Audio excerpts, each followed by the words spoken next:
Hello friend, welcome to my video. आज हम topic cover करेंगे एक्सेल से रिलेटेड। एक्चुअली एक्सेल एक बहुत ही वास्ट टॉपिक है, बट उसमें से हम कुछ इम्पॉर्टेंट छोटी छोटी स्किल्स को सीखते चले जाएं तो अपने आप को काफ़ी हम इन्हेंस कर सकते हैं, अपने वर्किंग स्टाइल को इम्प्रूव कर सकते हैं अगर आप एक्सेल पे काम करते हो या एक्सेल से रिलेटेड काम करते हो। तो आज हम कवर करेंगे दो ऐसी चीज़ें जो कि आपके एक्सेल के स्किल्स को इम्प्रूव कर सकती है। उसमें से पहली चीज़ है कि हम एग्जांपल से समझते हैं। बेसिकली हमें इशू फेस करना पड़ता है रिलेटेड टू फॉर्म एंट्रिंग और data entering, you can say. तो डेटा एंट्री में सबसे ज़्यादा इशू आता क्या है? सबसे बड़ा इशू आता है कि अगर लेट्स से हमने कुछ फॉर्म बनाया। मैं एक एग्जांपल में एक एंट्री पेज बना लेता हूँ जिसमें फॉर एग्जांपल सीरियल नंबर है मेरे पास, फिर नेम है, फिर एज है, फिर रैंक है, लेट्स से फॉर एग्जांपल। तो ये 4 कॉलम की अभी हमने एक एक्सेल शीट बना रहे हैं। तो आप चाहो तो आपकी शीट बड़ी हो सकती है ऑफ कोर्स और डिफरेंट हो सकती है, बट हर पे ये ट्रिक एक जैसा ही काम करता है। तो हम यहाँ एक एग्जाम्पल के रूप में देखेंगे और आप उसको अपने एक्सेल शीट में इम्प्लीमेंट करके देख सकते हो। ये बहुत ही इम्पोर्टेंट फीचर है एक्सेल का। इसमें क्या होता है कि अब हम क्या करेंगे, हमें 1 बाय 1 एंट्री करनी होती है। लाइक इस सेल में गए, फिर नेम डालेंगे कुछ भी, लेट्स एग्जाम्पल रामा, फिर एज डालेंगे लेट्स से 30, फिर रैंक डालेंगे 1। इसी तरह से हमें अब ये सेल चेंज करना है या फिर माउस से बार बार आपको कीबोर्ड से हाथ हटा के माउस क्लिक करना पड़ता है, यहाँ यहाँ जाना पड़ता है, सब कुछ करना पड़ता है। तो इसके लिए एक हमारे पास शॉर्टकट्स हैं जिसका यूज करके हम इसको फटाफट एंट्री कर सकते हैं। ये एंट्री उन लोगों के लिए ज़्यादा हेल्पफुल है जो कि बेसिकली फॉर्म पे या फिर व्हाट वी कैन से कि एंट्री फॉर्म पे ज़्यादा काम करते हैं, ना कि एक्सेल पे। वो भी एक्सेल में एंट्री फटाफट कर सकते हैं। तो इसके लिए हमारे पास एक शॉर्टकट है।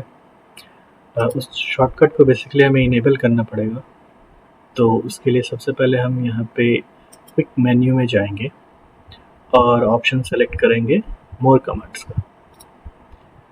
मोर कमांड्स में आप देख सकते हैं quick access tool bar selected है ऑलरेडी, और यहाँ पे पॉपुलर कमांड सेलेक्टेड है। तो हमें पॉपुलर कमांड्स में वो नहीं है ऑफ कोर्स, इसीलिए यहाँ पे लिस्ट डाउन नहीं है। हमें एक अलग कमांड चूज करना है जो कि पॉपुलर नहीं है बट हेल्पफुल है। तो उसके लिए हम ऑल कमांड्स में जाएंगे और जैसे ही ऑल कमांड्स लोड हो जाएगा तो हमारे पास मल्टीपल कमांड्स देखने को मिलेंगे। तो हम इसमें सर्च करेंगे कमांड का नाम है फॉर्म। तो CD E and F। So sequence में ये हायरार्की है, तो इजीली हम गो थ्रू भी कर सकते हैं एंड चेक कर सकते हैं। हमें सेलेक्ट करना है फॉर्म। तो हम देख सकते हैं यहाँ पे हमारे पास फॉन्ट आ गया और फॉन्ट के जस्ट एक दो के बाद आप यहाँ पे फॉर्म देख सकते हैं। ये फॉर्म बेसिकली हमें चाहिए। इसे हम ऐड करेंगे अपने मेन्यू बार में और ओके प्रेस करेंगे। तो हम क्या देखेंगे, हमारे पास एक ऊपर में यहाँ पे छोटा सा फॉर्म का आइकन आ जाता है। यह आइकन क्या करेगा, आपके पहले कॉलम को as a entry headers consider करेगा। एज अ एंट्री हेडर अब क्या होगा इससे कि जैसे ही आप इस शीट पे अपने नेक्स्ट रो पे जहाँ भी आप एंट्री स्टार्ट करना चाहते हैं वहाँ पे क्लिक कर दो और फिर फॉर्म को क्लिक करो, इस ऑप्शन को क्लिक करो, तो एक ओपन हो जाएगा एंट्री फॉर्म का विंडो। इस विंडो में बेसिकली आप देख सकते हैं वो सारे कॉलम्स हैं जो आपके हेडर्स में है। अब इसमें ऑलरेडी प्रीफिल्ड वो पैरा वाला आ रहा है, हम चाहते हैं तो इसको चेंज कर सकते हैं और न्यू पे क्लिक करके न्यू बना सकते हैं। तो हमने न्यू रिकॉर्ड पे क्लिक किया तो ये एम्प्टी हो गया। इट नॉट मीन्स कि हमारा पुराना रिकॉर्ड एम्प्टी हो जाएगा जो एंट्री है ऑलरेडी। बस न्यू रिकॉर्ड का मतलब हमें एक entry form, new entry form, empty entry form मिली है जिसमें हम एंट्री कर सकते हैं। तो हम लेट्स से एंटर करते हैं 2 as serial number, name, name में Deep, and as let's say 35, and rank 2। और हमें कुछ नहीं करना, हमें बस अपना इंटर बटन प्रेस करना है। आप चाहे तो न्यू पे क्लिक भी कर सकते हो, बट इंटर पे क्लिक करना इजी है एज अ कंटिन्यूस एंट्री वे में। तो जैसे ही हम इंटर पे क्लिक करेंगे हम देख सकते हैं कि हमारे पास एक सेकंड रो अपेंड हो गई है। अब हम इसी वे में थर्ड फोर्थ जो भी हो इन अ फास्टर मैनर हम एंट्री कर सकते हैं। Radha, age 25, rank 3, enter. So guys ये एक फॉर्म का जो व्यू है ये काफ़ी फैमिलियर है बेसिकली लोगों को एंट्री करते समय। तो ये डेफिनेटली एक्सेल में हेल्प करेगा आपकी एंट्री को एनहांस करने के लिए, स्पीड अप करने के लिए।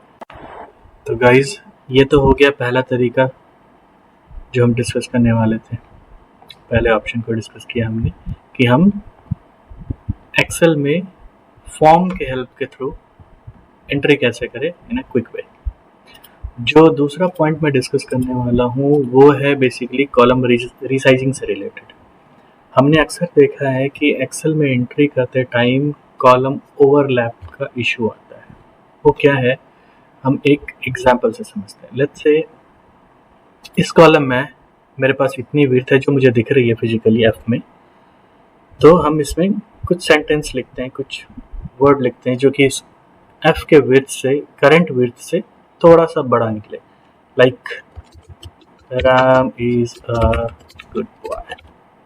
Okay, so you can see कि ये जो Ram is a good boy है अभी तो दिख रहा है, बट ये क्या हो रहा है कि ये एक्सटेंड कर रहा है जी वाले सेल के ऊपर।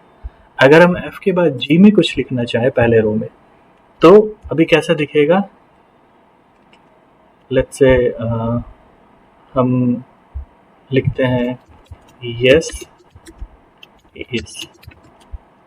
ठीक है, अब आप यहाँ देखो कि ये क्या हुआ, ये हुआ ओवरलैपिंग।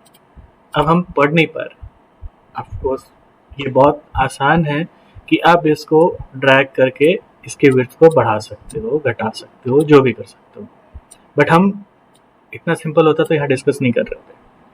अब हम बात कर रहे हैं कि हम एक एक करके हर कॉलम को क्या इस तरह से इंक्रीज डिक्रीज या कुछ कर सकते हैं। एक और तरीका है जो कि इजीएस्ट वे है, जो कि फॉर एग्जांपल मैं अभी कुछ भी टाइप कर रहा हूँ ओके यहाँ पे, ताकि हमें दिख जाए ओनली एग्जांपल के लिए।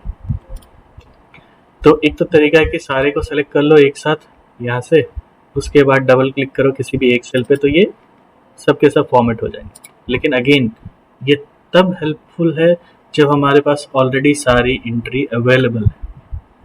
ड्यूरिंग द एंट्री आप एंट्री कर रहे हो और उस टाइम पे ये रीसाइजिंग का कॉन्सेप्ट है कि मैं अभी एक कॉलम में पर्टिकुलरली लिखूं और जैसे ही मैं टैब चेंज करूं मेरा ये रीसाइज हो जाए। It means auto resizing of a column. तो ये परेशानी 100% लोगों के साथ आती है जो कि मोर देन अ विड्थ टेक्स्ट लिखते हैं एक पर्टिकुलर कॉलम की। तो अब उसको अचीव करने के लिए हमें क्या करना होगा, हम थोड़ी सी कोडिंग की हेल्प लेंगे, छोटी सी कोडिंग जो कि इजी टू अंडरस्टैंड भी हो सबके लिए, जो कि टेक्निकल है, जो कि नॉन टेक्निकल है, सबके लिए। उसके लिए सबसे पहले हम आएंगे शीट, जो नीचे हमारा शीट लिखा हुआ है शीट 1। फाइल नेम कुछ भी आप दे सकते हैं, शीट नेम कुछ भी दे सकते हैं। बेसिकली उस शीट नेम पे राइट क्लिक करना है और आपको कोड का ऑप्शन ओपन करना है। ये व्यू कोड, एक विंडो ओपन होगी। इस विंडो में बेसिकली एक नोटपैड आपको दिख रहा है। ये हम प्रोग्रामिंग के लिए यूज़ करते हैं, बैकएंड प्रोग्रामिंग के लिए, जिसके थ्रू हम प्रोग्रामेटिकली कुछ एक्टिविटी कर सकते हैं एक्सेल पे, जो कि बहुत हेल्पफुल है। बट इसके बारे में फर्दर कभी डिस्कस करेंगे, अभी हम एक शॉर्ट एग्जांपल से इसको समझते हैं। तो ये जब विंडो ओपन हो जाए तो इसके बाद हम सबसे पहले वर्कशीट ऑप्शन यूज़ करेंगे। एक है जनरल, एक है वर्कशीट। तो हम वर्कशीट पे काम कर रहे हैं तो हम वर्कशीट सेलेक्ट करेंगे। अब देखेंगे कि प्री डिफाइंड डिफ़ॉल्ट कुछ टेक्स्ट आ रहे हैं। तो ये जो डिफ़ॉल्ट टेक्स्ट है ये बेसिकली एक बेसिक प्रोग्रामिंग है जो कि एक मेथड को स्टार्ट करता है। उस मेथड के अंदर हमें क्या लिखना है, ये मेथड का नाम आप देख सकते हैं, ये वर्कशीट सिलेक्शन चेंज, कि जब भी सिलेक्शन चेंज होगा तो क्या एक्टिविटी करनी है आपको, यहाँ पे हम वो डिफाइन कर सकते हैं। तो एक लाइन का कोड है, मैं बता देता हूँ। हमें क्या करना है कि जो सेल्स हैं डॉट एंटायर सेल, मुझे पूरे वर्कशीट पे ये काम करना है, एंटायर कॉलम, ठीक है। उसके बाद डॉट ऑटो फिट करना है, फिल नहीं, फिट। बस ये एक लाइन अगर हम लिख देंगे और कुछ नहीं करना, आपको ये क्लोज कर देना विंडो। ये इन मेमोरी होती है, कभी भी लॉस नहीं होगा ये चीज़ कि आपने कोड लिखा बिना सेव किए हुए हमने क्लोज करते हैं, ऐसा नहीं है। वो कोड सेव नहीं हो रहा, वो रन टाइम में होता है और आपका बेसिकली एक्सेल सेव हो। तो यहाँ पे अब हम देखें सेम चीज़ अगर हम दूसरी लाइन में लिखने जाएं कि यहाँ तो फॉर एग्जांपल मैं बहुत बड़ा अगेन लिखता हूँ, इतना बड़ा मैंने लिखा। अभी क्या होगा कि जैसे ही मैं टैब क्लिक करूँगा नेक्स्ट सेल पे जाने के लिए, तो देखो क्या होता है, ऑटोमेटिक ये यहाँ तक आ गया। इन सेम वे ये देखो, इट मीन्स कि अब आप कहीं भी लिखो, कुछ भी लिखो, ये आपको फ्रीडम देगा कि आपकी width according to the text size हो जाए। ये नहीं कि कंटिन्यूअस टेक्स्ट हो, we can have the sentence as well, like something in between in the space, and then see. So I think this is a good way and good option to use everyone to speed up their entry in Excel. So guys, ये दो option आज हमने Excel में discuss किए, ये काफ़ी helpful हैं। आप यूज़ कीजिए और मुझे बताइए अगर इनमें से कोई भी आपकी थोड़ी सी भी डेटा एंट्री करने में या एक्सेल में किसी तरह की एंट्री करने में हेल्प करती है तो। Thanks for watching.